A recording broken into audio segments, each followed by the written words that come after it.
নমস্কার বন্ধুরা, আমি শ্রাবণী আপনাদের সবাইকে স্বাগত জানাই আমার শ্রেয়াস কিচেনে। আজকের পর্বে আমি নিয়ে এসেছি সয়াবিনের দারুণ স্বাদের একটি রেসিপি, সয়া টিক্কা মশলা। এটা আপনারা রুটি পরোটার সাথে বানিয়ে নিতে পারেন। এছাড়া যদি এর সাথে নান বা তন্দুরি বানানো হয় তাহলে তো কথাই নেই। দারুণ স্বাদের এই রেসিপিটি চলুন দেখে নিই। এর জন্য প্রথমে আমি একটি পাত্রে নিয়ে নিচ্ছি দই। এখানে আমি 3 চামচ মতো দই নিয়ে নিচ্ছি প্রথমে। তারপরে এখানে নিচ্ছি আমি বেসন দেব আমি 2 চামচ। দিয়ে দিচ্ছি আদা রসুন বাটা হাফ চামচ। আন্দাজ মতো একটু নুন দিয়ে দেব। হলুদ গুঁড়ো দিয়ে দিচ্ছি হাফ চামচ, আর ধনে গুঁড়োও দিয়ে দিচ্ছি এখানে হাফ চামচ। দিয়ে দিচ্ছি চাট মশলা হাফ চামচ, আর গরম মশলার গুঁড়ো 1/4 চামচ দিলাম। কাশ্মীরের লঙ্কার গুঁড়ো দিয়ে দিচ্ছি এখানে আমি 1 চামচ মতো, আর হাফ চামচ লঙ্কার গুঁড়ো ব্যবহার করেছি। তারপরে কিছুটা কাসুরি মেথি হাতে ক্রাশ করে দিয়ে দিলাম, আর দিয়ে দিচ্ছি সর্ষের তেল। এখানে 1 টেবিল স্পুন সর্ষের তেল দিয়ে দিচ্ছি। সব ভালো করে এবার আমরা প্রথমে মিশিয়ে নিচ্ছি। খুব ভালো করে মিশিয়ে নিয়ে তারপরে এখানে আমরা এবার সয়াবিন মেশাবো। সয়াবিনটাকে ভালো করে ধুয়ে নিয়ে আধ ঘন্টা আমি জলে ভিজিয়ে রেখেছিলাম। তারপরে জলটা ভালো করে চিপে নিয়ে আমরা এখানে দিয়ে দেবো। জলটা ভালো করে একটু চিপে নিয়ে তারপরে দেব। আর এখানে নিয়েছি ক্যাপসিকাম, টমেটো আর পেঁয়াজ। ক্যাপসিকাম, টমেটো সব এরকম স্কোয়ার করে কেটে নিয়েছি, আর টমেটোর দানাগুলো ছাড়িয়ে নিয়েছি।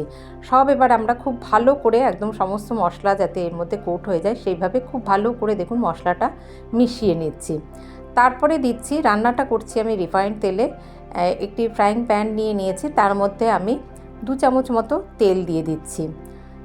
1.5 থেকে 2 চামচ তেল দিয়ে তার মধ্যে তেলটা পুরো প্যানে একটু ঘুরিয়ে নিলাম। তেল গরম হলে তাতে এই সমস্ত মশলা মাখিয়ে নেওয়া সয়াবিনটা দিয়ে দিচ্ছি।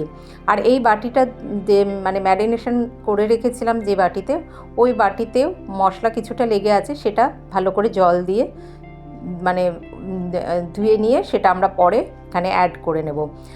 এবারে এগুলোকে একটুখানি আমরা ভেজে নিচ্ছি, সব মশলা সহ এটাকে ভেজে নেব। মিডিয়াম টু হাই ফ্লেমে রেখে 5 মিনিট মতো একটু ভেজে নিয়ে তারপরে আমরা এটি সরিয়ে রেখে এবার একটি কড়াই বসাবো। তাতে আমি দিয়ে দিচ্ছি 2 চামচ তেল, 2 টেবিল স্পুন তেল দিয়ে দিচ্ছি। তেলটা খুব ভালো করে গরম হলে, এটাও আমি রিফাইন্ড তেলেই রান্নাটা করছি, তেলটা খুব ভালো করে গরম হলে তাতে দিয়ে দিচ্ছি হাফ চামচ সাদা জিরে, আর তারপরে 2টো মাঝারি সাইজের পেঁয়াজ একটু কুচিয়ে নিয়ে দিয়ে দিলাম। পেঁয়াজটাকে এবার হালকা গোলাপি রং ধরে আসা অবধি ভেজে নেব। দেখুন পেঁয়াজটাকে ভেজে নেব হালকা একটু এর রং ধরে আসা অবধি। একটু হালকা গোলাপি রং এই যে যখনই একটু রং ধরে এসেছে তখন এখানে আমি দিয়ে দেবো 1 চামচ আদা রসুন বাটা। আদা রসুন বাটাটা দিয়েও ভালো করে আমরা কষিয়ে নেব যতক্ষণ না এর কাঁচা গন্ধ চলে যাচ্ছে। ততক্ষণে পেঁয়াজটাও কিন্তু আরও একটু দেখুন ভাজা ভাজা হয়ে গেল। তারপরে আমরা এখানে মিশিয়ে দেব একটা বড় সাইজের টমেটো বাটা দিয়ে দিচ্ছি। টমেটো বাটাটাকেও এবার ভালো করে কষিয়ে নেব। বাটিতে একটুখানি বাটার লেগে রয়েছে, আগে এটা একটু মিশিয়ে নিয়েছি, তারপর সেই সমস্ত বাটাটাও একবারে কাচিয়ে দিয়ে নিয়ে আমরা ভালো করে এই টমেটো বাটাটাকেও আমরা কষিয়ে নেব। প্রথমে সমস্ত এই পেঁয়াজ আর আদা রসুন বাটা, টমেটো এগুলো ভালো করে দেখুন একটুখানি এরকম হাতা দিয়ে একটু ঘেঁটে দিচ্ছি, তাহলে পেঁয়াজটাও একটু নরম হয়ে যাবে। খুব ভালো করে যখন কষানো হয়ে গেল, তেল ছাড়তে শুরু করেছে, সেই সময় আমরা গুঁড়ো মশলাটা দিয়ে দেবো। নুনটা দিয়ে দিচ্ছি প্রথমে আন্দাজ করে, তারপরে দিয়ে দেবো হলুদ গুঁড়ো দিয়ে দিচ্ছি হাফ চামচ। দিয়ে দেবো এখানে ধনে গুঁড়ো 1 চামচ। দিয়ে দিচ্ছি লঙ্কার গুঁড়ো 1 চামচ থেকে একটু কম, আর কাশ্মীরি লঙ্কার গুঁড়োও দিয়ে দিচ্ছি হাফ চামচ মতো। তারপরে এবার গুঁড়ো মশলাটাকেও আমরা ভালো করে কষিয়ে নেব। আমার চ্যানেলের নতুন বন্ধুরা যারা এখনও চ্যানেলটিকে সাবস্ক্রাইব করেনি, অনুরোধ করব চ্যানেলটিকে সাবস্ক্রাইব করে আমার পাশে থাকবেন।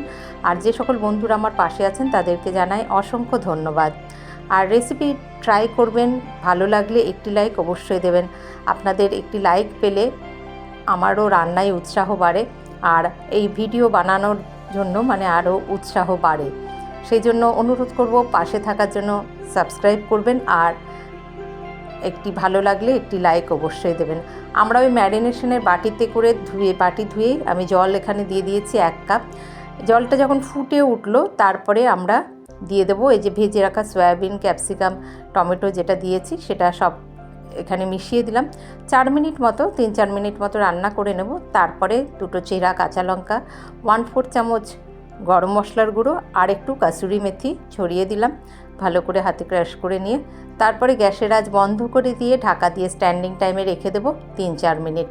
তারপরেই কিন্তু আমাদের এই সয়া টিক্কা মশলা একদম গরম গরম সার্ভ করার জন্য রেডি হয়ে গেল। একটার সাথে যদি নান বা মানে তন্দুরি রুটি এসব বানিয়ে নেওয়া যায় তাহলে কিন্তু খেতে দারুণ স্বাদের হয়। আমরা চিকেন টিক্কা মশলা বা পনির টিক্কা মশলা এসব তো বানিয়েই থাকি, সয়াবিনকেও একবার এইভাবে বানিয়ে দেখবেন, দারুণ স্বাদের হয়। আর আমার চ্যানেলে আমি এর আগেও নানা রকম পরোটা রেসিপি, নান রেসিপি শেয়ার করেছি, ভীষণই স্বাদের সেসব রেসিপিগুলো। তার সাথে এই সয়াবিনের রেসিপিটি ভীষণই জমে যাবে। রেসিপিটি ট্রাই করবেন, আশা করি ভালো লাগবে। আবারও বলছি, ভালো লাগলে একটি লাইক অবশ্যই দেবেন, আর আমাকে সাপোর্ট করতে চ্যানেলটিকে সাবস্ক্রাইব করার অনুরোধ রইল। আজ তাহলে আসি, ভালো থাকবেন সকলে, ধন্যবাদ।